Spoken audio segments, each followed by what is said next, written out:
There's no feeling more intense than starting over. If you deleted your homework the day before it was due, just find a safe place to stop and quit the game. Don't worry, I'll save your progress always, even your mistakes. This game is a homage to a free game that came out in 2002, titled Sexy Hiking. The author of that game was Jazuo, a mysterious Czech designer who was known at the time as the father of games. And B games are rough assemblages of found objects. Designers slap them together very quickly and freely, and they're often too rough and unfriendly to gain much of a following. They're built more for the joy of building them than as polished products. In a certain way, Sexy Hiking is the perfect embodiment of a B game. It's built almost entirely out of found and recycled parts, and it's one of the most unusual and unfriendly games of its time. In it, your task is simply to drag yourself up a mountain with a hammer. And that climbing, in the digital world or in real life, has certain essential properties that give the game its flavor. No amount of force is guaranteed. Some cliffs are too sheer or too slippery, and the player is constantly, unremittingly in danger of falling and losing everything. Anyway, when you start Sexy Hiking, you're standing next to this dead tree that blocks the way to the entire rest of the game. It might take you an hour to get over that tree, and a lot of people never got past it. Prod and poke at it, exploring the limits of your reach and your strength, trying to find a way up and over. And there's a sense of truth in that lack of compromise. Most obstacles in video game worlds are fake. You can be completely confident in your ability to get through them once you have the correct method or the correct equipment or just by spending enough time. In that sense, every pixelated obstacle in is real. The obstacles in Sexy Hiking are unyielding, and that makes the game uniquely frustrating. But I'm not sure Jazuo intended to make a frustrating game. The frustration is just essential to the act of climbing, and it's authentic to the process of building a game about climbing. A funny thing happened to me as I was building this mountain. I'd have an idea for a new obstacle, and I'd build it, test it, and it would usually turn out to be unreasonably hard. But I couldn't bring myself to make it easier.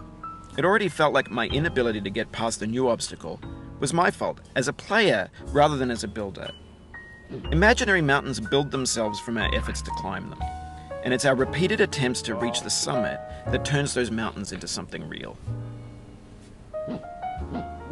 When you're building a video world, you're building with ideas, and that can be like working with quickset cement. You mold your ideas into a certain shape that can be played with, and in the process of playing with them, they begin to harden and set until they're immutable, like rock. And at that point, you can't change the world. Not without breaking it into pieces and starting fresh with new ideas. For years now, people have been predicting that games would soon be made out of fabricated objects, bought in a store and assembled into a world. And for the most part, that hasn't happened, because the objects in the stores are trash. I don't mean they look bad or that they're badly made, although a lot of them are. I mean they're trash in the way that food becomes trash as soon as you put it in the sink. Things are made to be consumed and used in a certain context, and once the moment is gone, they transform into garbage. In the context of technology, those moments pass by in seconds. Over time, we've poured more and more refuse into this vast digital landfill that we call the internet. It now vastly outnumbers and outweighs the things that are fresh and untainted and unused. When everything around us is cultural trash, trash becomes the new medium, the lingua franca of the digital age. And you can build culture out of trash. But only trash culture. B games, B movies, B music, B philosophy. Maybe this is what digital culture is. A monstrous mountain of trash, the ash heap of creativity's fountain. A landfill with everything we ever thought of in it. Grand, infinite, and unsorted. There's 3D models of breakfast, Gen X's fanfic novels, scan magazines, green screen Shia LaBeouf, banned snuff scenes on Live Leak. Facebook's got lifelike bots with unbranded adverts and candid shots of Kanye and Taylor Swift mashups, car crash epic failed GIFs, Russian dashcam vids, discussions of McRibs, discarded, forgotten, unrecycled, muddled, rotten, untitled. Everything's fresh for about 6. seconds, until some newer thing beckons, and we hit refresh. And there's years of persevering disappearing into the pile, out of style, out of sight. In this context, it's tempting to make friendly content that's gentle, that lets you churn through it but not earn it. Why make something demanding if it just gets piled up in the landfill, filed in with the bland things?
When games were new, they wanted a lot from you.